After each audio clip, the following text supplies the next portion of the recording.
हाय मन, कैसे हो? हाय आयुष, मैं बढ़िया। आप बताओ। बस मैं भी बढ़िया। आपने अपना डिजिटल मार्केटिंग प्रोग्राम वो सक्सेसफुली कंप्लीट कर लिया, सो कॉन्ग्रेचुलेशंस। थैंक मैं आपसे कुछ क्वेश्चंस करना चाहता हूँ। जैसे कि ग्वालियर में बहुत सारे प्रोग्राम्स हैं जो ऑलरेडी बहुत कम प्राइस में ऑफर हो रहे हैं, राइट? तो फिर आपने डिजिटल हाइट एकेडमी से ही ये प्रोग्राम करने का क्यों डिसाइड किया? क्योंकि सर मैंने तो डिजिटल मार्केटिंग करने के लिए और कोई भी प्लेटफॉर्म नहीं देखा था। तो मेरे फ्रेंड थे जो कि यहाँ वर्कशॉप में आए और उन्होंने देखा, मुझे बताया, तो फिर मैंने एकेडमी से कांटेक्ट किया और उन्होंने मुझे सब कुछ बताया कि प्लेसमेंट की गारंटी भी है और प्रैक्टिकल लर्निंग करवाएंगे। बस फिर मैंने ज़्यादा रिसर्च नहीं किया, मुझे क्योंकि करना था डिजिटल मार्केटिंग, तो मैं बस आ गया।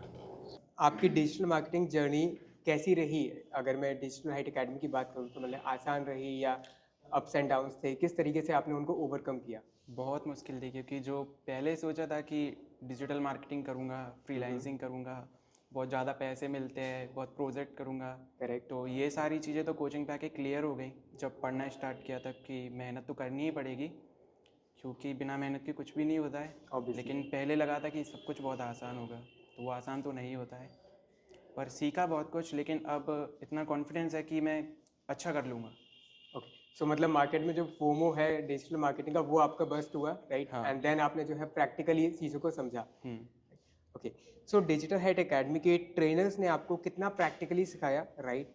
एंड आपको कितना ईजी लगा उनका समझाना चीज़ों को? उनसे पढ़ने के बाद ही लग रहा है कि अब मैं हाँ अच्छा कर सकता हूँ, क्योंकि जो सारे डाउट थे ना, वो एक एक से सब क्लियर होते चले गए और अब मैं सीख रहा हूँ बहुत कुछ और बहुत कुछ अच्छा सीख गया हूँ। ओके। एंड क्या आप सबको डिजिटल हाइट एकेडमी से डिजिटल मार्केटिंग प्रोग्राम रिकमेंड करोगे करने के लिए, अपने फ्रेंड्स फैमिली जो भी ये प्रोग्राम करना चाहते हैं? एंड अगर रिकमेंड करोगे तो क्यों करोगे? मतलब क्या आपको ऐसी स्पेशलिटी लगी जो आप कहीं और से करने के लिए रिकमेंड नहीं करोगे, क्योंकि बहुत सारे कोर्सेज और कम प्राइस में भी ऑफर हो रहे हैं, राइट? हाँ बिल्कुल, पर इसलिए नहीं करूँगा और सारे कोर्स करने के लिए और जगह से करने के लिए, क्योंकि वहाँ पैसे तो कम लग रहे हैं लेकिन नॉलेज भी तो देखो ना, तो वो चीज़ नहीं मिल एब्सोल्युटली। पाएगी। क्योंकि वो जो लाइव प्रोजेक्ट पे काम करते हैं वो ज़्यादा अच्छा होता है। करेक्ट। बाकी थ्योरी तो सब लोग पढ़ाते हैं, तो उससे काम नहीं चलेगा। Okay. So thanks Aman for joining the broadcast.